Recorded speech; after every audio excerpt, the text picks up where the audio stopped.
Salut Alain. Salut Marie-Christine. Alors, on va revenir ensemble sur le cabinet Carney. C'est toujours quand même un exercice intéressant à suivre. Il y a des contents, il y a des mécontents comme toujours, mais c'est quoi, selon toi, d'abord, les bons coups du premier ministre? Bon, premièrement, tout le monde surveillait si Mark Carney allait remettre en place un cabinet paritaire, autant d'hommes que de femmes. C'est réussi. Il ne l'avait pas fait dans son cabinet de guerre juste avant le déclenchement de l'élection. On parle aussi du Québec qui est très bien représenté. 7 ministres sur 28. C'est quand même un de plus que ce qu'on avait auparavant, avec 2 ministres forts, avec Mélanie Joly et François-Philippe Champagne, qui ont des ministères, un au niveau des finances, François-Philippe Champagne, et Mélanie Joly qui s'en va à l'industrie et au développement économique. Donc, on sait l'importance que l'économie a pour Mark Carney avec l'enjeu au sud de la frontière avec le président américain.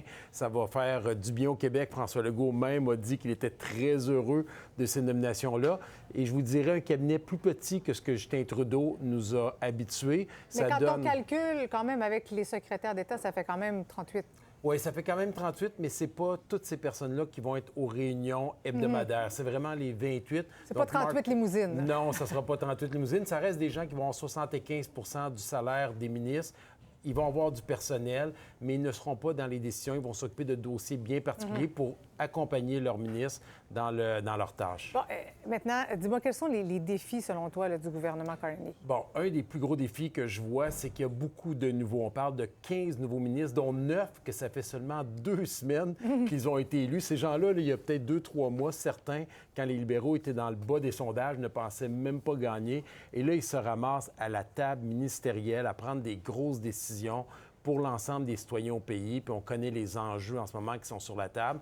Donc, ça va être un grand défi d'apprendre rapidement, mais je regarde les nominations qui ont été faites, on sent que ça a été fait, oui, en tenant compte de toutes les régions au pays, parce que toutes les provinces sont représentées, mais des gens qui ont des compétences beaucoup plus que pour la parure, comme on a été habitué avec Justin Trudeau dans le passé. Oui. Et un dernier élément, pour les gens qui sont sensibles à l'environnement, au changement climatique, on n'en entend pas beaucoup parler. Ça reste un enjeu qui est primordial pour bien des citoyens et citoyennes. Alain, je ne vais pas te presser, mais je veux absolument t'entendre sur la candidature d'Alex Boissonnault dans Arthabasca pour le Parti québécois. Son passé le rattrape.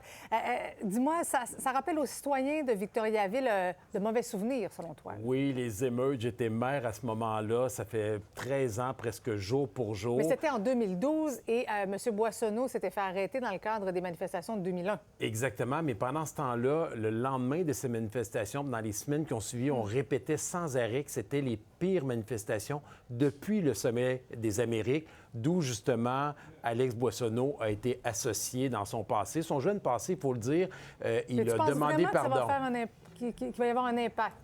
Sincèrement, on dit souvent, on n'a jamais 2 chances de faire une bonne première impression. Bien, dans ce cas-ci, de quoi qu'on parle? De ces histoires du passé au lieu de parler de ce qui représente la candidature vedette qu'il est. Mais les élections ne sont pas encore déclenchées. On a le temps d'en reparler, Alain. Merci beaucoup. Ça fait plaisir. À demain.